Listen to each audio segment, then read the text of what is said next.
Selamat pagi pemirsa, saya Chandra Dewi kembali hadir menjumpai Anda dalam Cerdas 5 Menit. Dan pagi ini kita akan berbincang seputar menyiapkan pensiun secara mandiri. Di studio Metro Manulife saya telah ditemani oleh Bapak Muhammad Irsan, Head of Training and Development dari Manulife Indonesia. Selamat pagi Pak Irsan. Pagi Chandra. Pak Irsan, ini ada pemirsa yang bertanya mengenai pensiun melalui email kita ya Pak ya, yaitu Bapak Tunggul yang tertarik dengan program pensiun. Namun karena ia seorang wira swasta, ia bertanya apakah masih bisa memiliki program pensiun Pak? Oke, program pensiun itu saat ini di Indonesia bisa dikelola secara perusahaan atau secara grup ataupun juga secara mandiri. Ya. Nah, untuk yang kasus Pak Tunggul ini, dengan dia seorang wira swasta bisa saja dia memiliki program pensiun yang dikelola secara mandiri. Oke, jadi untuk Pak Tunggul tadi yang berwira swasta, kiranya bagaimana cara dia untuk menyiapkan pensiunnya secara mandiri Pak?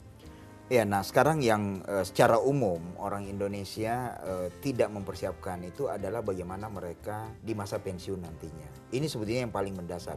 Bagaimana seseorang mempersiapkan masa pensiun harus dilihat apa yang dia bisa saving atau seberapa besar dia bisa saving setiap bulannya secara konsisten. Ya. Kemudian di masa pensiun nanti, anggaplah misalnya di usia 55 atau 60, juga perlu diperhitungkan berapa lama dia akan menjalankan usia pensiunnya tersebut. Tentunya ini estimasi karena usia kan tidak bisa kita pastikan. Ini semua berpengaruh terhadap apa yang harus mereka persiapkan. Jadi contoh, aset dia berapa sekarang, kemudian dana yang dia bisa save berapa sekarang, ekspektasi dia pada saat pensiun nanti hidupnya seperti apa, itu menentukan semua. Nah, untuk Pak Tunggul, kalau dia mengikuti program asuransi ataupun pensiun mandiri, dia harus mempersiapkan semua ini. Karena kalau enggak nanti bisa jadi persiapan yang tidak matang pada usia pensiun, mungkin hanya lewat beberapa tahun semua dana jadi habis. Nah, itu yang perlu dipersiapkan. Bukan hanya untuk kasus Pak Tunggul, tapi secara umum orang-orang kita di Indonesia harus mempersiapkan ini. Tidak hanya wira swasta tapi semuanya juga harus mempersiapkan ini ya Pak, perhitungkan dengan cermat. Nah, kiranya jenis produk pensiun yang bisa dibeli paling tidak untuk program pensiun secara mandiri ini seperti untuk Pak Tunggul, seperti apa Pak? Ada program pensiun yang murni untuk fokus di pensiun, dalam arti murni investasi. Dia save terus tiap bulan untuk pensiunnya nanti, konsisten dan disiplin, tidak ada pengurangan. Nah, inilah kita ikutin dalam program pensiun mandiri atau biasa disebut istilahnya individual retirement account. Ya. Tapi ada juga program asuransi jiwa yang bisa membantu mempersiapkan pensiun, which is kalau di usia pensiunnya nanti akan keluar sejumlah uang tertentu yang juga dia bisa nikmati dalam menjalankan usia pensiunnya. Tapi ada tambahannya, dalam periode tadi ada proteksi asuransi jiwa. Jadi bisa saja dia memilih program yang tidak menggunakan asuransi jiwa atau program yang menggunakan asuransi jiwa.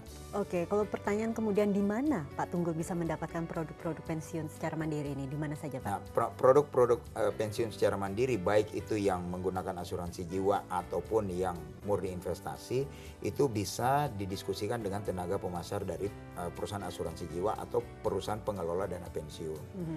Umumnya sekarang perusahaan-perusahaan asuransi jiwa juga sudah mulai banyak memiliki program-program pensiun dan juga mengelola program pensiun secara mandiri. Contoh di Manulife kita juga mempunyai program asuransi jiwa atau program pensiun yang dikelola secara grup atau corporate, ataupun juga program asuransi jiwa atau pensiun untuk perorangan. Oke, barangkali sebagai penutup ini Pak Irsan, kira bisa diberikan tips bagaimana memilih program pensiun secara mandiri Pak? Untuk menentukan mana yang paling cocok, harusnya orang seperti Pak Tunggul atau siapapun dari pemirsa kita yang tertarik untuk program pensiun harus ketemu dengan tenaga pemasar, baik itu dari perusahaan asuransi jiwa ataupun dari program pengelola dana pensiun. Karena itu yang menentukan seberapa besar yang dia butuhkan dan seberapa besar yang bisa dia save tiap bulannya. Sebelum memulai program kita mesti tahu kemampuan. Saya mampunya save berapa, tujuan angkanya berapa, dan nanti dalam menikmati pensiun atau menjalankan usia pensiun, kehidupan seperti apa yang saya harapkan saya jalankan. Nah, ini bisa didiskusikan dengan tenaga pemasar atau agen asuransi jiwa. Baiklah Pak Irsan, terima kasih banyak Pak atas kehadiran dan informasinya. Dan pemirsa, demikianlah Cerdas 5 Menit, Cerdas Finansial untuk episode kali ini. Saya Chandra Dewi, terima kasih dan sampai jumpa. Dipersembahkan oleh